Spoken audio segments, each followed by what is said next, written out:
Aleluia. Quantos aqui creem que Deus tem algo para ti? Levanta suas mãos.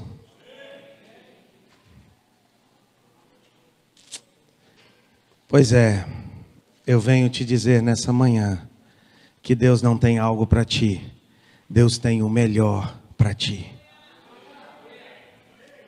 Acho que nós como igreja, como disse o pastor Salim na semana passada, se você não ouviu, assiste lá, está no YouTube, fantástica a palavra do pastor Salim na semana passada. Deus falou muito comigo, que nós temos deixado de viver como filhos para vivermos como servos. Às vezes nós achamos que o nosso passado, que os nossos erros e que nossos problemas podem nos impedir de sermos aceitos por Deus, mas não é esse Deus que nós servimos. Nós servimos um Deus o mesmo ontem, hoje e eternamente. Nós cremos num Deus que nos perdoa, que nos ama e que nos abençoa a cada dia. E isso é uma das coisas que nós temos que entender e aceitar. O amor de Cristo por nós, o amor de Jesus por nós. E eu quero estar te mostrando isso. Abra sua Bíblia, nós conhecemos o texto lá em Lucas 15. O pastor Salim pregou na semana passada sobre a parábola do filho pródigo. É uma parábola que nós conhecemos bem. O filho pródigo, ele saiu, desperdiçou tudo que ele tinha, perdeu tudo que ele tinha.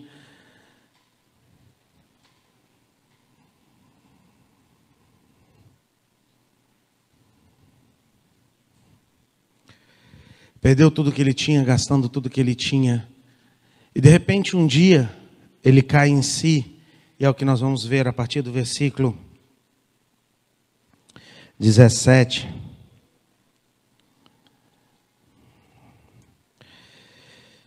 Então, caindo em si, disse o filho pródigo que tinha acabado com tudo: quantos trabalhadores de meu pai têm abundância de pão, e eu aqui passando fome? Às vezes a gente tem... Sabe o que eu fico impressionado? Tem pessoas que preferem ficar lá na fome do que dar o braço a torcer. É sério. Como às vezes é difícil isso, porque parece que as pessoas sabem que estão mal, sabem que estão perdidas, sabem que precisam de Jesus, sabem que precisa da graça de Jesus, mas ela morre ali. E às vezes, né, Fernando, que Deus tem te dado esse ministério de evangelismo, você vai tentar evangelizar, falar com a pessoa, né? Você fala, a pessoa reconhece que ela precisa, mas às vezes a vergonha de voltar para a igreja, às vezes há um medo de encontrar com as pessoas, talvez a vergonha de reencontrar com as pessoas, às vezes, sabe, é difícil. Eu passei por um processo difícil, eu sei o que eu estou te dizendo. É difícil às vezes você encarar novamente as pessoas, é difícil você olhar às vezes na cara da pessoa e preso nisso. E eu fico pensando, se esse filho deixasse que isso tomasse conta da vida dele, se esse filho deixasse que essa atitude no coração dele, que esse orgulho impedisse que ele voltasse para a casa do pai. Eu fico pensando quantas vezes nós perdemos as bênçãos de Deus porque nós deixamos que o nosso orgulho nos atrapalhe. Porque nós temos um problema muito sério e uma vergonha de dizer que estávamos errados. Eu não tenho problema com isso, sabia? É sério, cara. Não sei se é porque eu já errei muito na vida. Eu não tenho problema de dizer que eu estou errado. Normal, cara. Quem é que já acertou todas e nunca errou aqui? Levanta a mão. Não tem jeito, cara. Todos nós vamos errar. Todos nós somos passivos de erro. Tirando o Nilo, todo o resto. Né? Tirando, né, algumas exceções, todos nós vamos errar.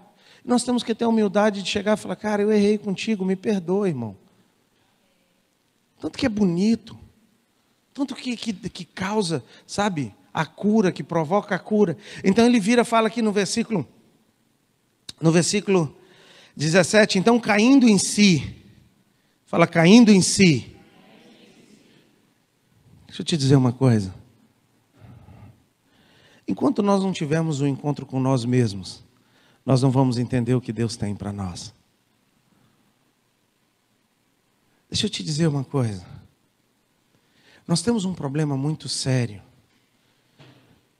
chamado, não sei como é que chama, mas é algo como uma memória fotográfica, uma memória ilusória, que imagina algo, que trava algo na nossa cabeça, e que você gera uma definição, uma pré-definição de quem você é, do que você é. Por exemplo, eu olho no espelho e eu não me vejo gordo. Por que vocês estão rindo? É sério, eu olho no espelho e eu não me vejo gordo. Hã?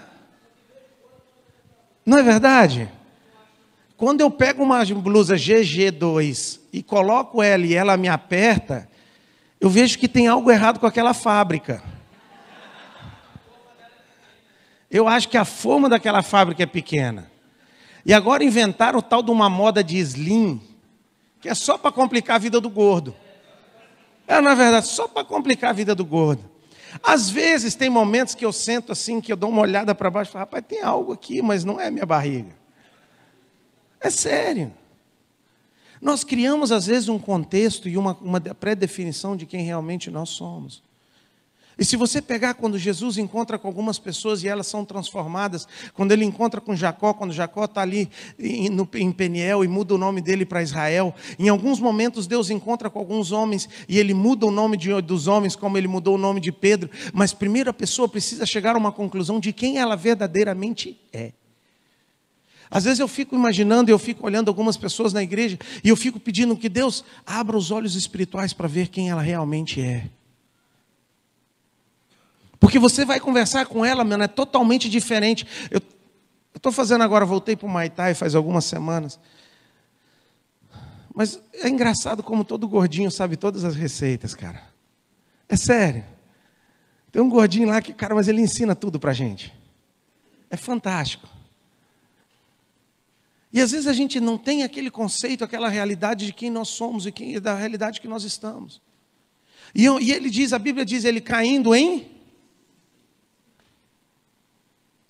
E eu creio, e eu te digo isso com toda a certeza do meu coração, que Deus não pode fazer algo em ti, enquanto você não cair em si, de quem realmente você é.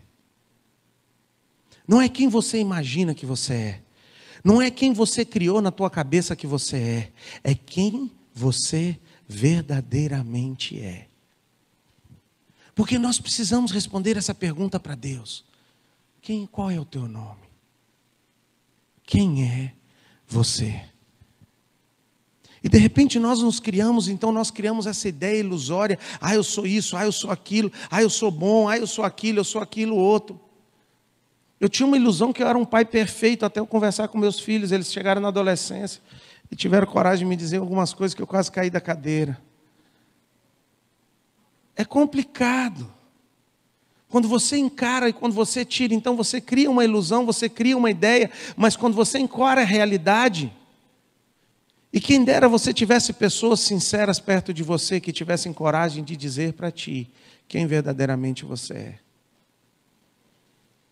O problema é que hoje todo mundo fica magoadinho, fica de mal, né, Fábio? E nós como liderança temos que ter um jogo de cintura para dizer algumas coisas para algumas pessoas, que meu Deus do céu. Cara, tem hora que parece que você está andando, sabe naquele negócio de circo, sei lá como é que chama aquelas cordas de circo, malabarismo, sei lá, malabarismo, né? Parece que você está equilibrando naquela corda para tentar falar com o irmão, para tentar dizer, irmão, você precisa mudar. Irmão, se algo não mudar na tua cabeça, se você não mudar, as coisas não vão mudar. Se você não for transformado pela renovação da sua mente, como diz em Coríntios, transformai-vos pela renovação da vossa mente. Se você não mudar na tua forma de pensar, nada vai mudar. E às vezes eu fico pensando e fico vendo alguns irmãos, e eu digo isso porque, sabe, a gente entra ano após ano, e as pessoas estão no mesmo lugar. Porque elas ainda não caíram em si. Que elas precisam mudar e que elas precisam de uma mudança, elas precisam ser transformadas. Uma semana atrás uma pessoa me ligou e disse, pastor, fala para mim tudo que eu preciso mudar. Eu falei, pronto, saiu da igreja agora. Mas graças a Deus está aí, tem sido uma bênção. Mas como às vezes nós precisamos disso? Eu tenho algumas pessoas que me procuram de tempo em tempo fazendo essa pergunta. E uma das coisas que nós temos que ter é pessoas em cima de nós. Eu tenho pessoas a qual eu chego de tempo em tempo. Lógico, irmãos, presta atenção. Não pergunta para qualquer pessoa. Não vai pegar qualquer pessoa imatura, não vai pegar uma pessoa que não tem Deus e perguntar para ela que ela vai te destruir. Estou sendo sincero. Mas é importante nós termos pessoas espirituais, que você vê Deus nela. Chega para ela e pergunta, cara, o que você acha que está errado em mim? Para que nós possamos ter uma imagem verdadeira de quem nós somos. Como nós disse o Márcio, quando nós vamos comprar roupa, a gente tem uma visão verdadeira do peso que nós estamos. Essa é a verdade. De tempo em tempo nós precisamos parar e nos avaliar. E a Bíblia diz que se nós avaliássemos a nós mesmos, os de fora não nos julgaríamos. Se nós julgássemos a nós mesmos, os de fora não nos julgariam. Então, de tempo em tempo, nós temos que parar e cair em si. E vermos realmente como nós estamos. Como nós precisamos crescer, como nós precisamos romper, como nós precisamos atingir o que Deus tem para nós. Em nome de Jesus, amém? Versículo 17, então, caindo, disse, quantos trabalhadores de meu pai têm abundância de pão e eu aqui passando fome? Versículo 18, eu me levantarei e irei ter com meu pai e lhe direi, pai, pequei contra os céus e contra ti. E não sou digno de ser chamado teu filho. Transforma-me como um dos seus trabalhadores. Presta atenção. Essa é uma outra coisa que você tem que entender. Quando nós encontramos com nós mesmos, nós entendemos que nós não somos nada sem a graça e a misericórdia de Jesus. Ele volta para o Pai não para exigir algo, mas ele volta para o Pai disposto a fazer o que fosse preciso para consertar o erro que ele tinha feito. E muitas vezes nós voltamos para Jesus com os nossos conjuntos de regras e exigências. Ah, Senhor, se o Senhor fizer isso, eu volto para a igreja. Ah, Senhor, se abrir aquela porta daquele emprego, eu volto para a igreja. Não, Senhor, se o Senhor fizer aquilo, eu volto. Não, se aquele contrato for fechado. Não, Senhor, se aquela promoção sair. Não, Senhor, se aquele aumento sair. Ei, deixa eu te dizer uma coisa. Não é assim que você se aproxima do Pai. E nós temos perdido o acesso com o Pai por causa disso. Porque eu creio que muitos de nós, porque nós não temos uma visão correta do estado que nós estamos, nós não temos uma visão correta de quem nós somos, nós chegamos de uma forma diferente e errada diante de Deus. Porque nós não temos uma visão correta de quem nós somos. Sabe quem nós somos? Pecadores imundos, merecedores da graça e da misericórdia de Deus. E se não fosse a graça e a misericórdia de Deus sobre as nossas vidas, nós não seríamos ninguém, nós não teríamos nada, nós estaríamos totalmente destruídos num tremendal de lamas. É a graça e a misericórdia de Deus que tem nos sustentado de pé. Se somos o que somos.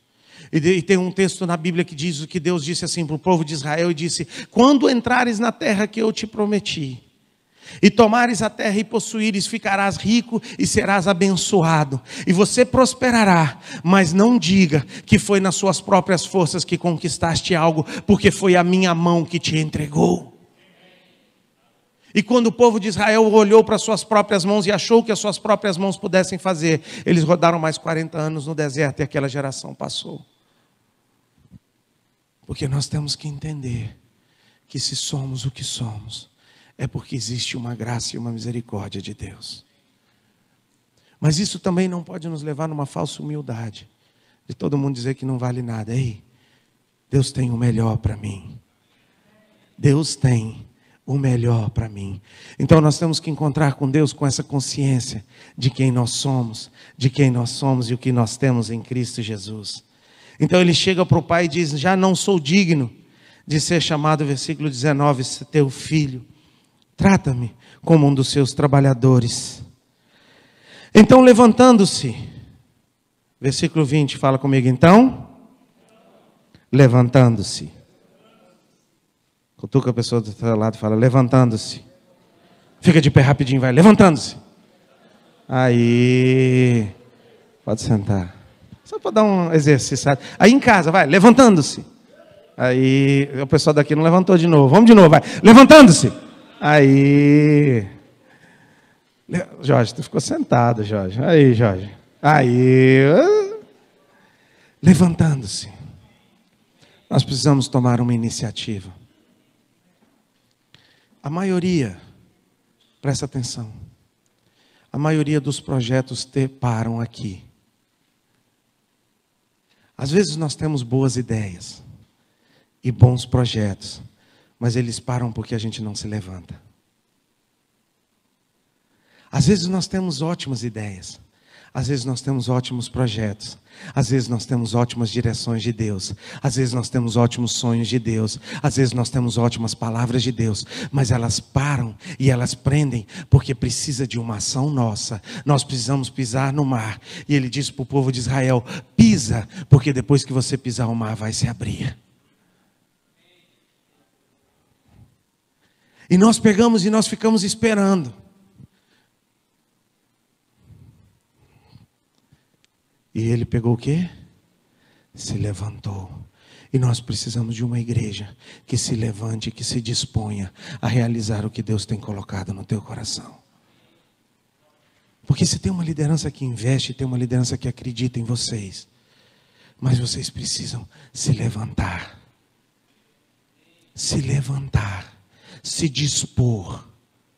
Se levanta, cinja os teus lombos, bata a poeira do pé. Eu sei que machucou a queda, eu sei que feriu, eu sei que o tombo foi grande, mas bate a poeira, te levanta, bate a poeira do corpo, te levanta e marcha no propósito que Deus tem colocado no teu coração.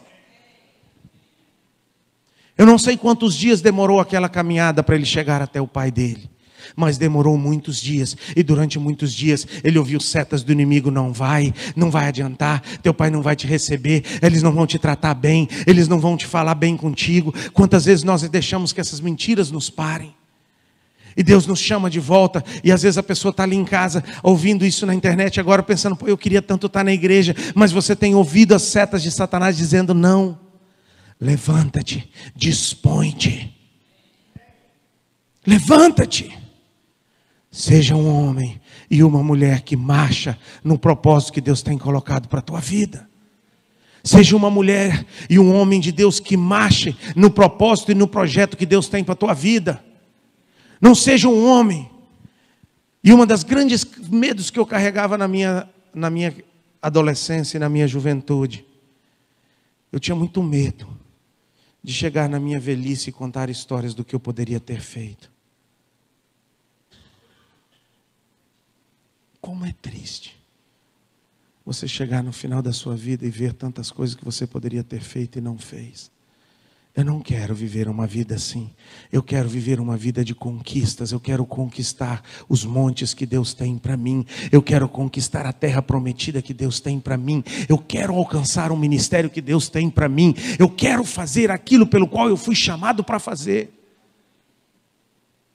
Mas eu preciso de uma atitude minha. Porque tudo o que você precisa para realizar o teu projeto, Deus já colocou na tua vida. Tudo o que você precisa, Deus já colocou na tua vida. O que você precisa fazer é simplesmente usar o projeto, usa os dons, usa a voz, usa a graça que Deus tem te dado. Usa o que Deus tem te dado. Levantou-se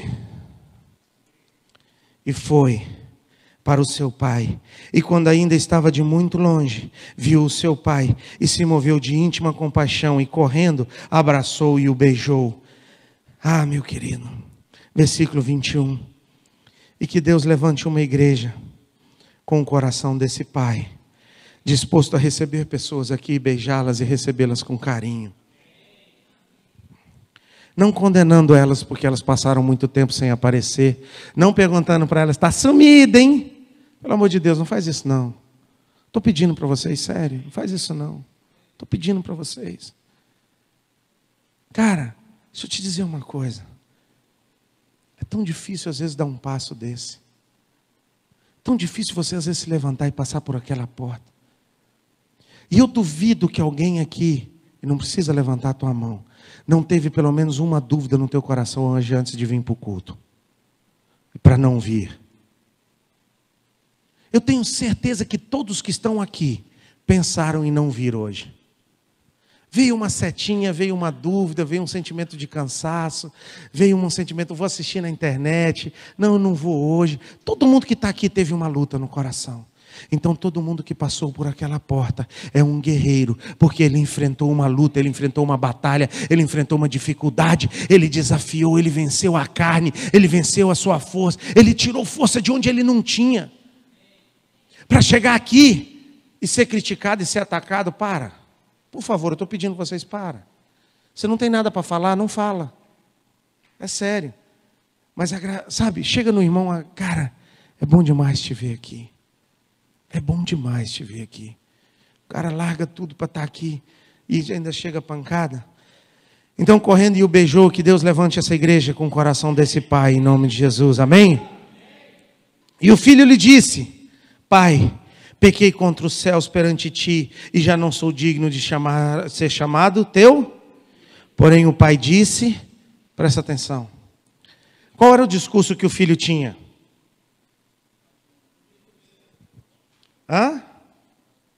Presta atenção, volta lá no versículo 19. Eu me levantarei, irei ter com meu pai, e direi: Pai, pequei contra os céus e contra ti, não sou digno de ser chamado.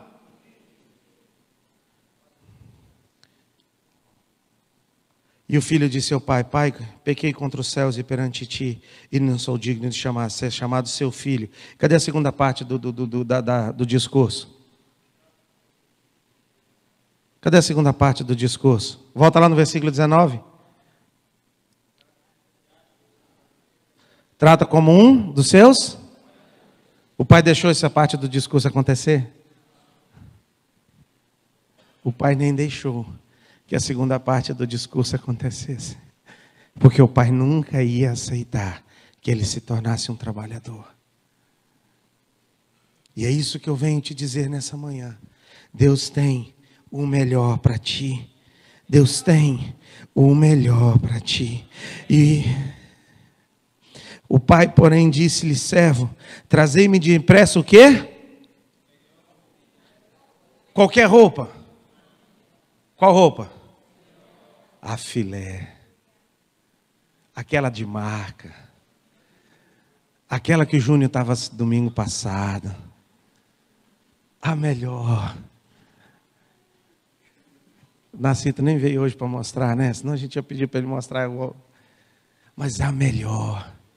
O Pai tem o melhor para ti, querido. E nós como igreja temos vivido e temos aceitado a mentira que Deus tem algo para nós. Deus tem alguma coisa. Não, Deus tem qualquer coisa. Não, Deus tem alguma coisa para mim. Não, meu querido. Deus tem o melhor para ti. Não é qualquer roupa, não é qualquer coisa que Ele oferece para o filho. Ele oferece o melhor. A melhor roupa, o melhor que Ele tinha. E é isso que nós temos que entender, é isso que nós temos que aceitar. O meu pai tem o melhor para mim, por isso eu preciso me levantar. Por isso eu preciso ir e marchar nos planos e nos projetos que Deus tem para a minha vida. Porque os projetos de Deus, os sonhos de Deus são melhores do que os meus. São melhores do que os meus. E eu fiquei imaginando quando eu meditava nessa palavra, porque eu gosto disso. Eu gosto de viajar, de meditar. E eu fico imaginando ele cuidando de porco. E aí eu fico imaginando, para somar com a coisa, ele ainda fez uma caminhada de alguns dias no deserto, que deve ter sido fácil tomar banho, né? Ele deve ter tomado muito banho no deserto, né? Então ele chega diante do seu pai sujo, fedido, pecador, sem nada.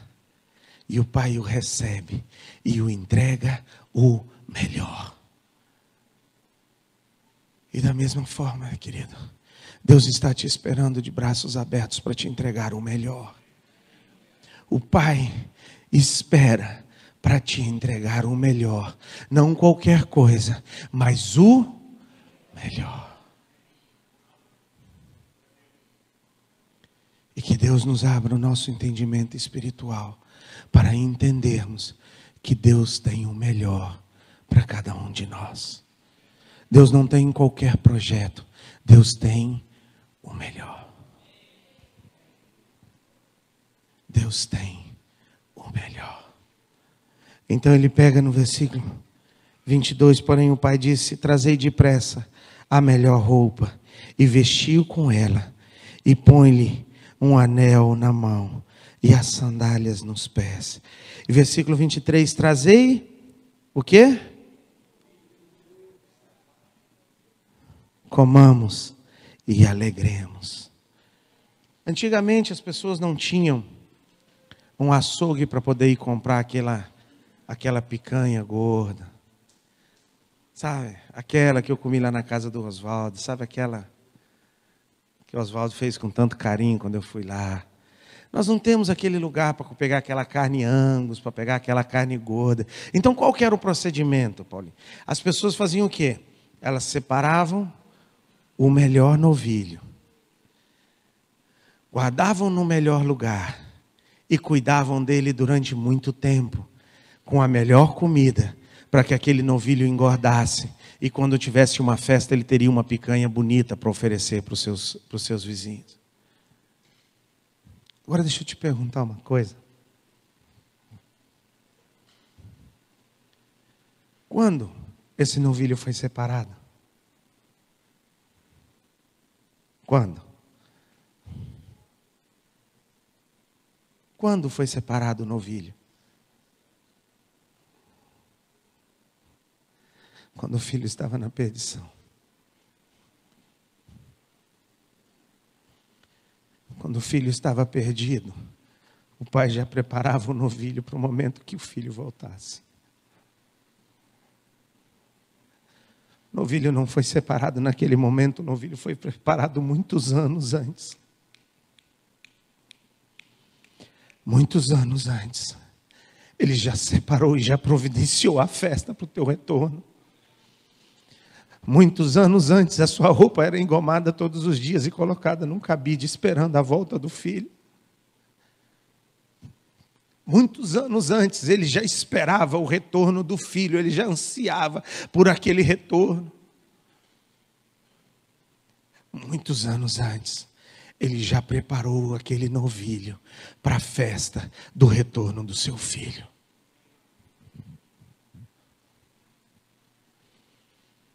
Deus tem algo preparado para ti. Mesmo quando você não estava num tremendal de lamas, perdido, afastado, longe, desgraçado, perdido sem a graça de Deus. Deus já preparava algo e Deus já sonhava contigo, meu querido. E se você entender isso, que Ele não preparou o novilho naquele momento, Ele preparou o novilho antes. Ele preparou o novilho antes, Ele já separou. E eu fico imaginando aquele pai sentado, às vezes vendo, e ele virava para o servo: ei, tu já deu comida para o novilho separado quando meu filho voltar? Ei, não esquece do novilho, porque ele precisa estar gordo e cevado para quando o meu filho voltar. Deixa eu te dizer uma coisa, Deus sonha contigo, querido. E como nós temos que entender isso como igreja, Deus sonha contigo. Abra comigo rápido em Jeremias.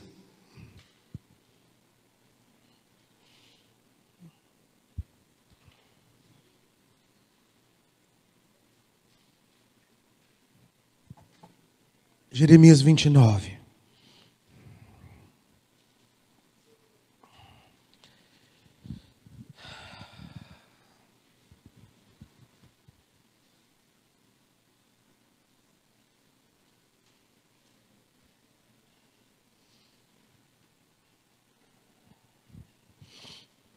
Versículo 11. Jeremias 29, 11 diz: eu sei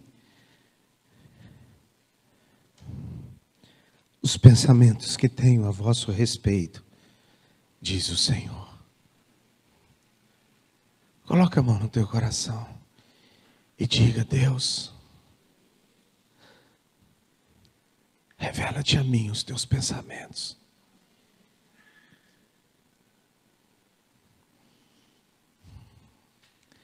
Presta atenção.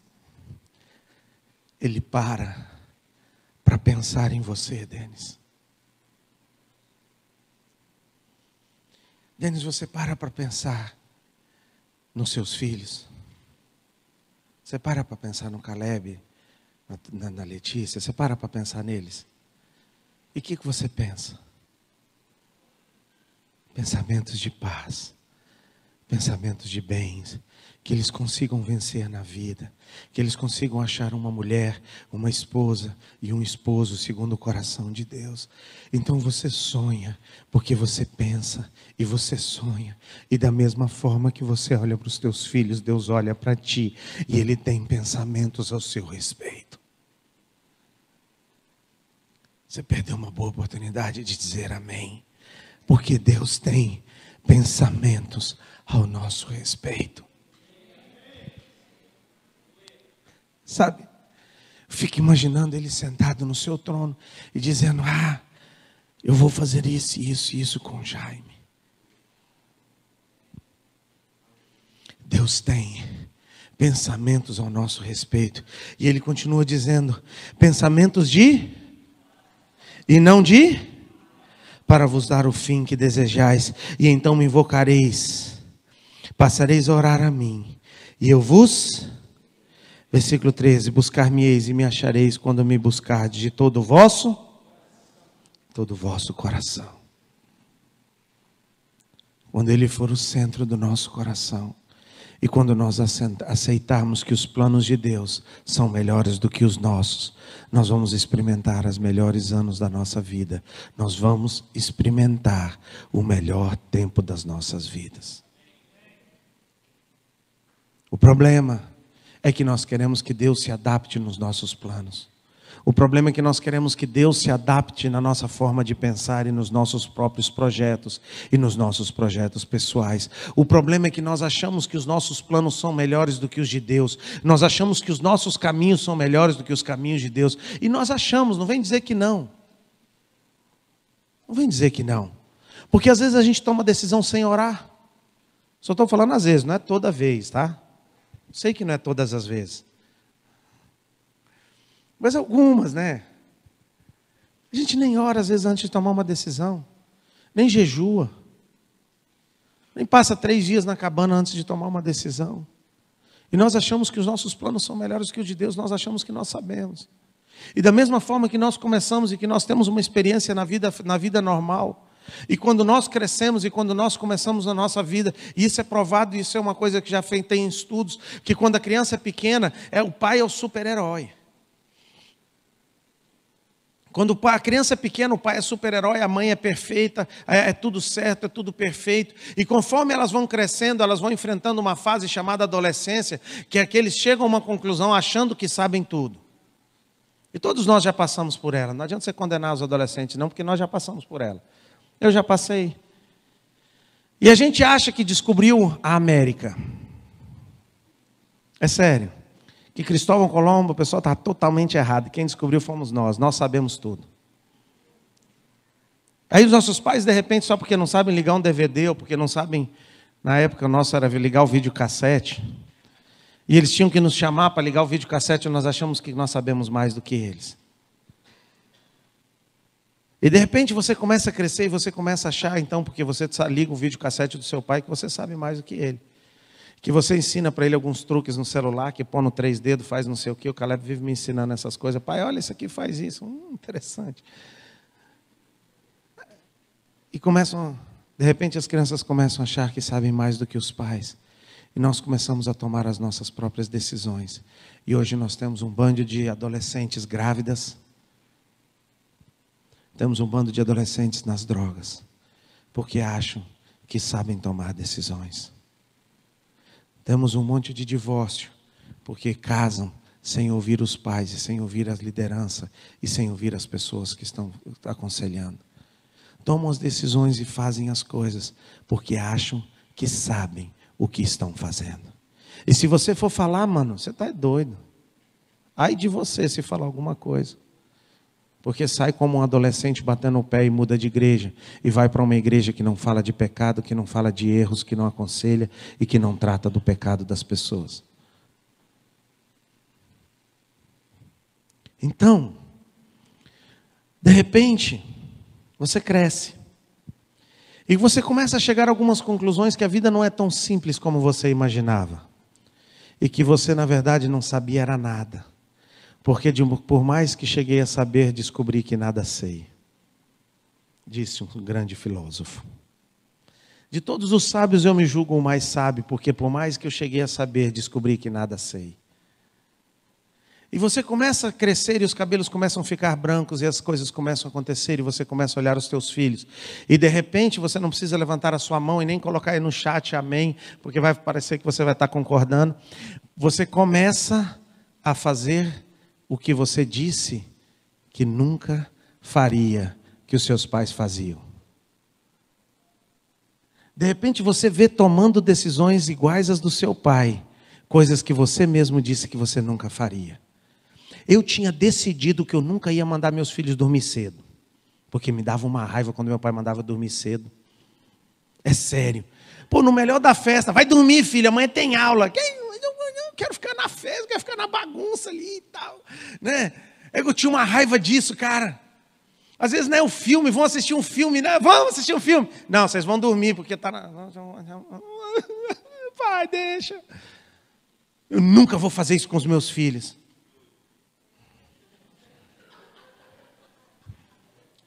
De repente você se vê fazendo as mesmas coisas que você disse que não ia fazer. Mas por quê? Porque você entende que eles vão estudar no outro dia de manhã e é o melhor para eles.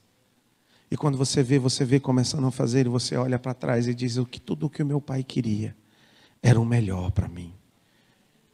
E o que eu peço é que você não espere o final da tua vida para olhar para trás e ver que os sonhos de Deus eram melhores do que os seus e ser muito tarde para você viver os sonhos de Deus para você.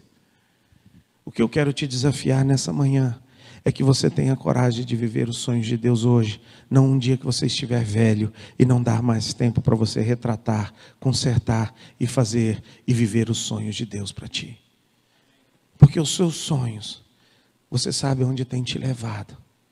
As suas decisões, você sabe onde tem te levado. Mas Deus tem o melhor para ti, meu querido. Deus tem pensamentos de paz ao vosso respeito. Deus tem pensamentos de prosperidade. Deus tem pensamentos de paz ao seu respeito. Mas deixa eu te explicar uma coisa que eu entendi nessa caminhada. Voltando para ti, meu querido Denis, que eu amo muito, sabe disso. Você tem pensamentos de paz a respeito dos seus filhos? Você quer que eles prosperem? Querem que sejam homens de Deus? Amém? Isso significa que eles vão ser? Mas significa que eles vão fazer? Não. Por quê?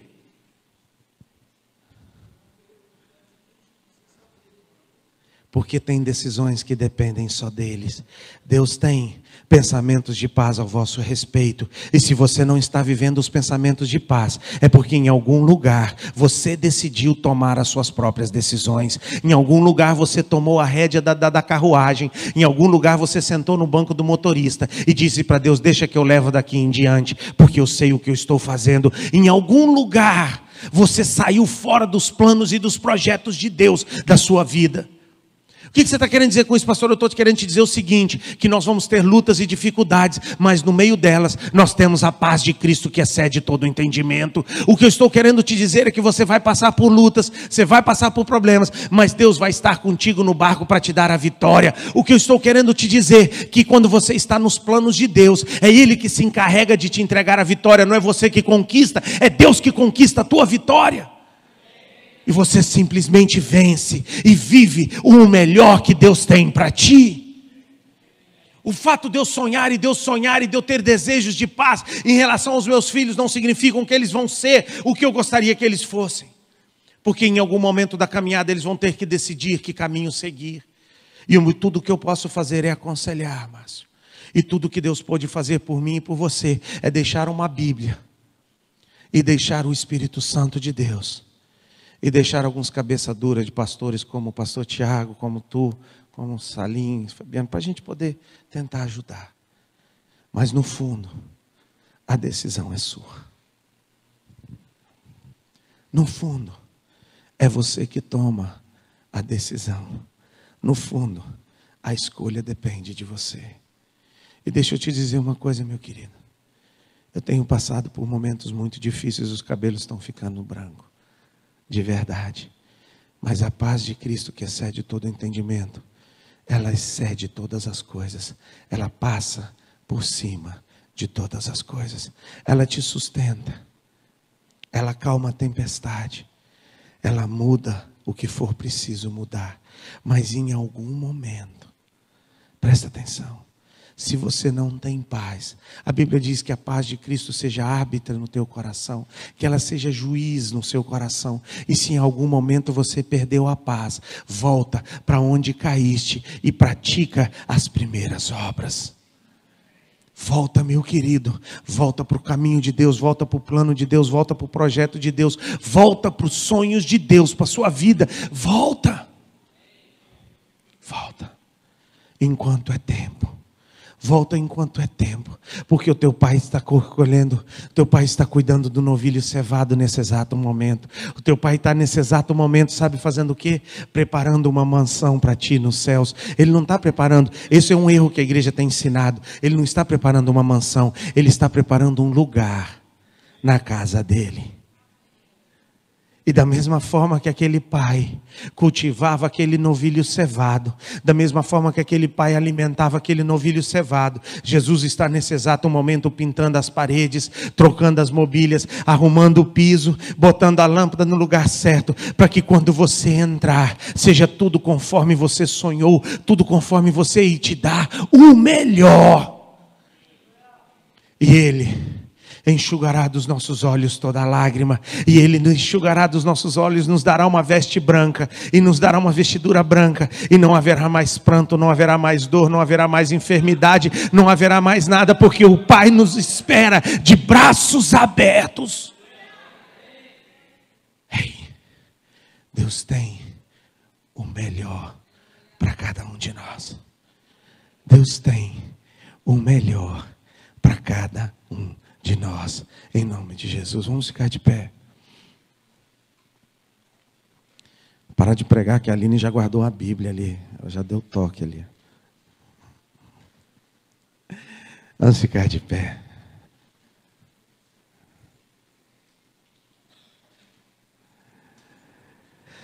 Ah, Deus,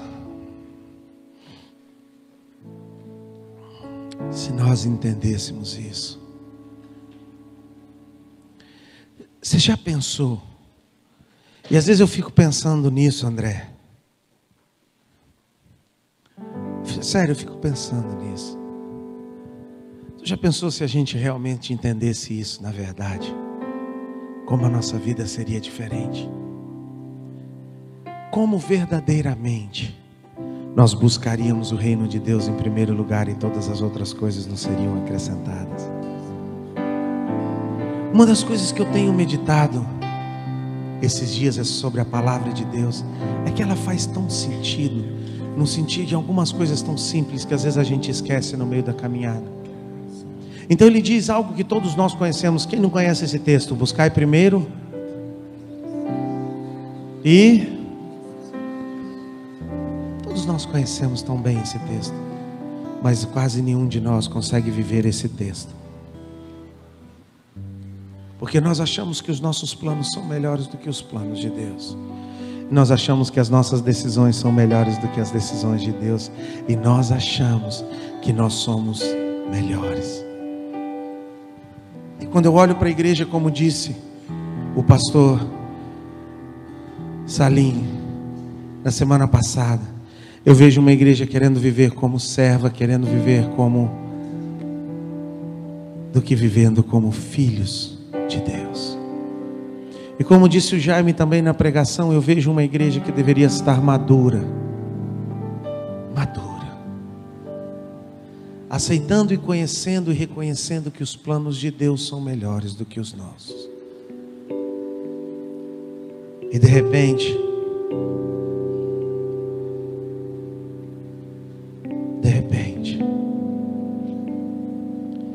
nós temos uma igreja vivendo os seus próprios sonhos e os seus próprios projetos. A gente vem aqui domingo após domingo com a garantia de conseguir algo novo, de conseguir uma casa nova, de conseguirmos algo novo que nós queremos. Mas nós não passamos os nossos dias e nós não entramos aqui, ou nós não começamos a semana dizendo: Pai, seja feita a tua vontade, assim na terra como ela é feita lá nos céus. Nós não pedimos para Deus: Deus, seja feita a tua vontade na minha vida como ela é feita lá no céu. Sabe por quê? Porque muitas vezes a tua vontade de Deus pode te levar à cruz. Porque muitas vezes a vontade de Deus pode te levar a uma vida com menos dinheiro do que você tem hoje. Porque muitas vezes a vontade desse Deus pode te levar por caminhos que você não sonhou e que você não pensou. Porque muitas vezes, como João Batista, ele pode querer que você vá para um deserto, viver errante, comendo gafanhotos e vestindo pele de animais. Mas a Bíblia diz sobre ele em Hebreus: homens de qual o mundo não era digno deles. Mas hoje nós temos uma igreja que encosta carros bonitos, que dirigem carros bonitos e que se reúnem em ar-condicionado e sentam em poltronas bonitas, mas que não são dignos do evangelho do qual eles dizem que eles vivem. Não é que o mundo não é digno deles, eles não são dignos do evangelho.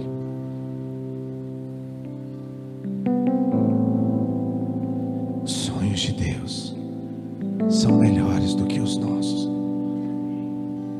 E quando Pilatos vira para Jesus e diz para Jesus: você sabia? André Pilatos vira para Jesus e fala: sabia que eu podia te tirar daqui? Jesus olha para ele e diz: eu nasci para estar aqui. Cara, ele ia ser açoitado, ele estava preso, ele ia ser crucificado. Mas existia uma paz no coração dele. E ele diz na palavra que ninguém pode tirar a minha vida, mas eu a dou em amor a você. É isso que eu estou tentando te explicar nessa manhã.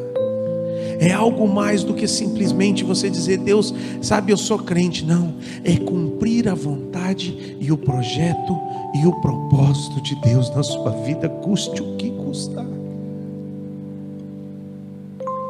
E às vezes eu fico pensando, como alguns homens de Deus que quando foram para o campo missionário, a família morreu de febre amarela. E nós temos uma doencinha, nós temos um probleminha, nós como viramos as costas para Deus. Aonde está aquela igreja disposta a cumprir e a realizar o projeto e o propósito de Deus, custe o que custar? Onde estão aqueles homens dispostos a subir a montanha e passar 40 dias em cima do monte? E enquanto Deus não entregar as tábuas da lei, ele não desce. Enquanto Deus não falar, ele não desce. Aonde está essa igreja nos últimos dias? Nós temos perguntado muito onde está o Deus dos últimos daqueles tempos, mas eu te pergunto nessa manhã, onde está a igreja daquele tempo?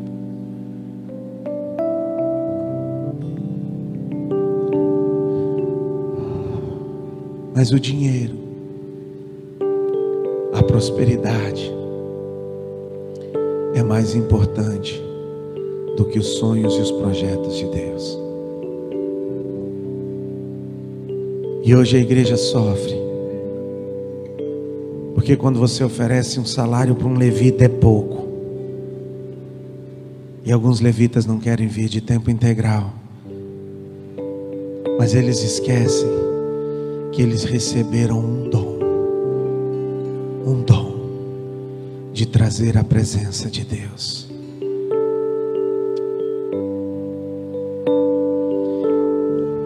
Deixa eu parar.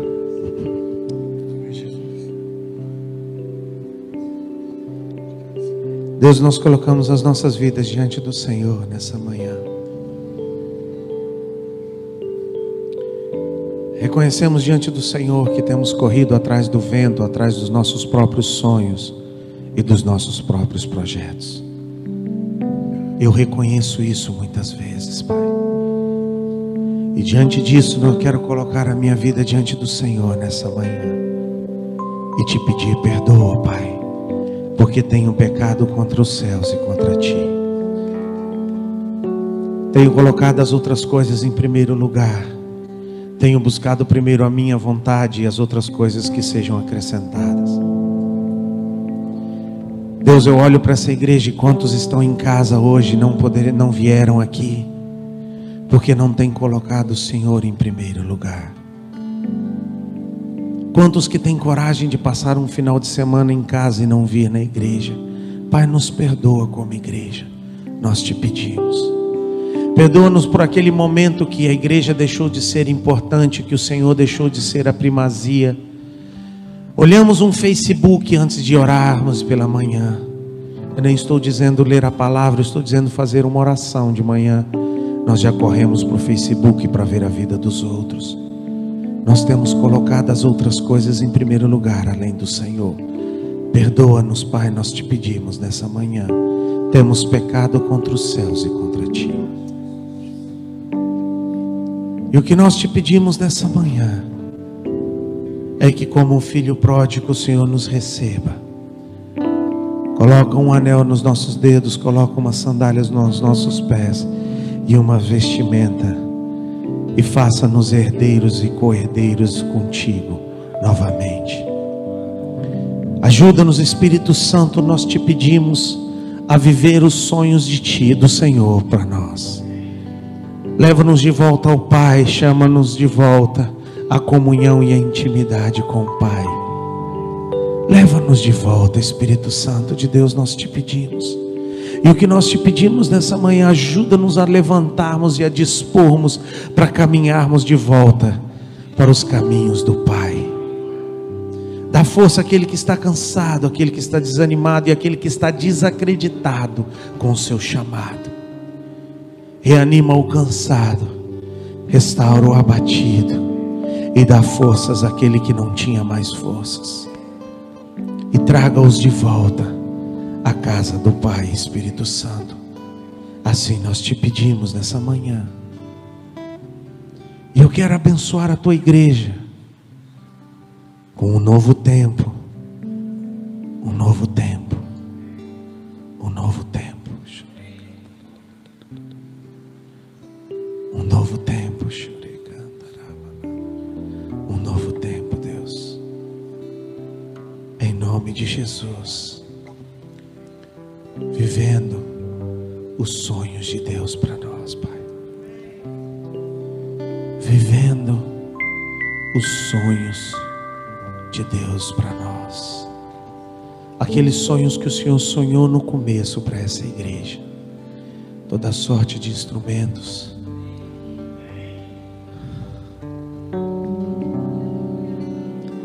os 5 ministérios,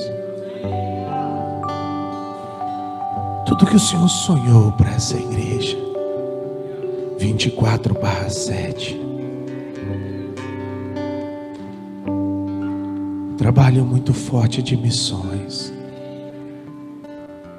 Deus, a palavra profética para esse ano é tempo de restauração. Restaura todas as coisas, nós te pedimos nessa manhã.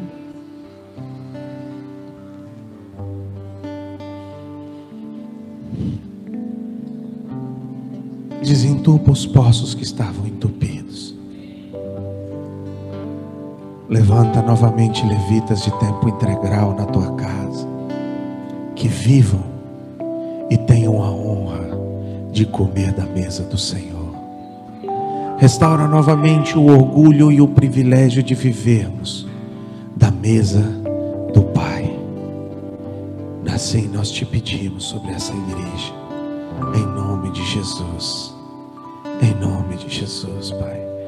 E assim eu quero abençoar a tua casa nessa manhã, e que a graça do nosso Senhor Jesus Cristo, o amor do Pai e a comunhão incondicional do Espírito Santo esteja com cada um durante essa semana, em nome de Jesus. Amém e amém. Graça e paz, em nome de Jesus.